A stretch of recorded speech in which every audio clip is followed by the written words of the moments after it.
In this video, I'm going to answer the question, how does the cheapest Daydream-ready phone, the ZTE Axon 7, compare to the Pixel XL when using Daydream VR?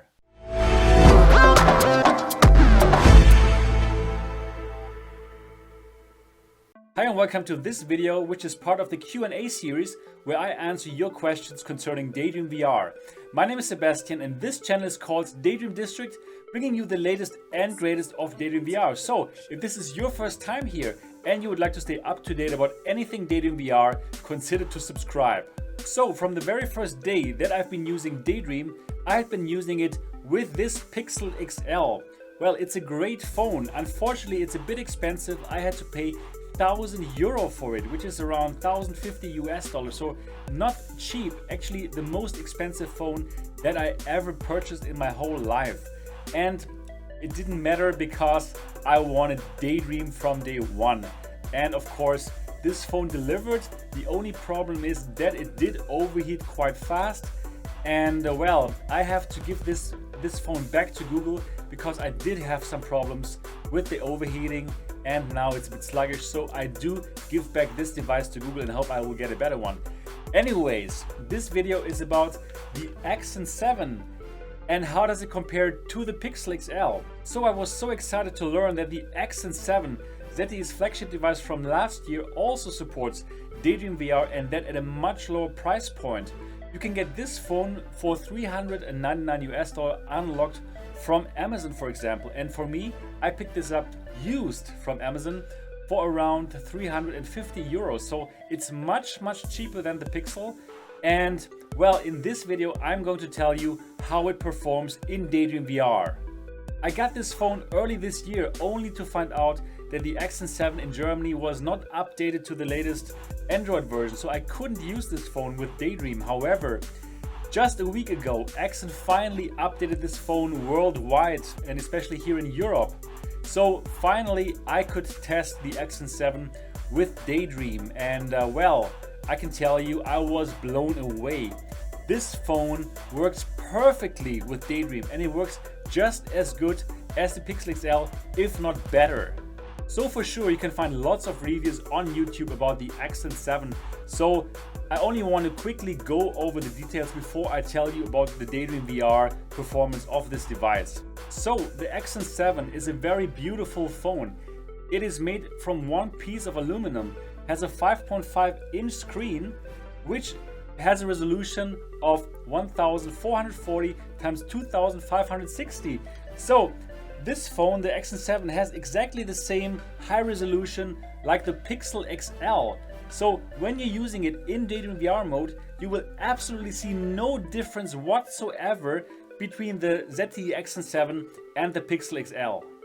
Then what is really noteworthy are the speakers. The speakers are here and here. So you don't have the sound only coming out from one part of the device. No, it's stereo, which is really good and makes a huge difference. Also on this device, you can input a micro SD card in order to increase the memory size. And well, you don't find this in the Pixel XL, for example. Inside of the device, you have the Snapdragon 820, which is very noteworthy for a budget device like the ZTE Axon 7. The Snapdragon 820 is one of the fastest chips from last year and definitely is able to handle your Daydream VR sessions like a champ. So now, after having used the Axon 7 for a couple of days in Daydream VR, I can finally answer the question, how does it perform as compared to the Pixel XL in Daydream VR? And the surprising answer is that it even performs better than the Pixel XL, which is at least double as expensive as the ZTE Axon 7.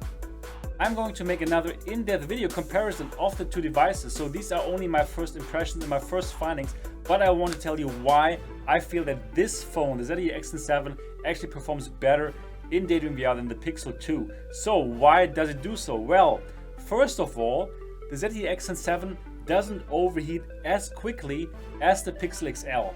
For my Pixel XL, it overheats really quickly. After 20-30 minutes, it's gone. However, I didn't have even one time that this phone overheated on me. So this is really good.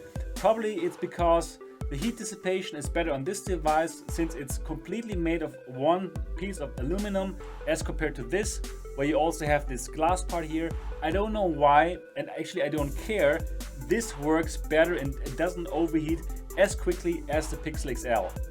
Then when using the ZTE Axon for Daydream VR, you have those two loudspeakers here, right and left. So if you have it in front of your face in Daydream VR, you will really hear the sound coming out for the right and for the left ear in stereo. You don't have this with the Pixel XL, where the sound only comes out on one side. Of course, if you don't use your own earphones. However, if you use them without earphones, very clearly the ZTE Axon 7 has an advantage over the Pixel XL simply because it has two stereo loudspeakers here and here. In terms of clarity of the picture when in VR, you will see absolutely no difference when using the Axon 7 or the Pixel XL. That is because both screens are incredible and both screens work at the same exact resolution.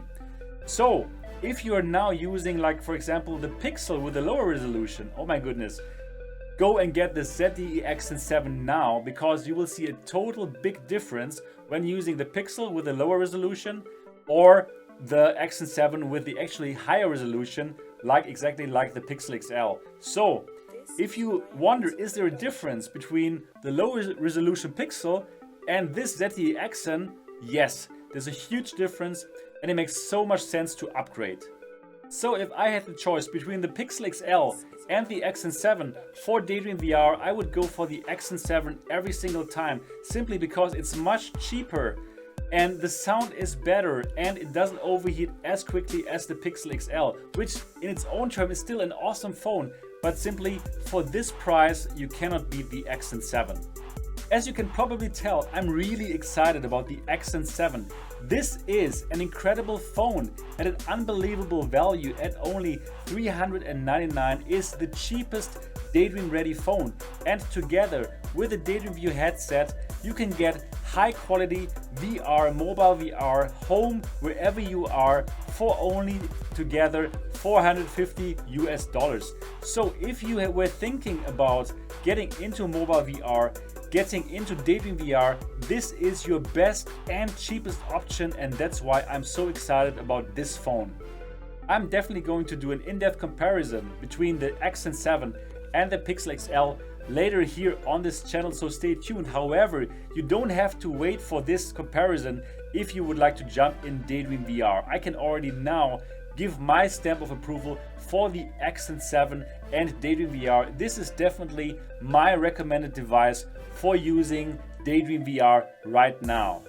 If you want to pick one of those up for yourself or as a gift for somebody that you want to give the gift of Daydream VR, which is a great gift, then do check out the Amazon affiliate link in the description below, and you would even support this awesome channel.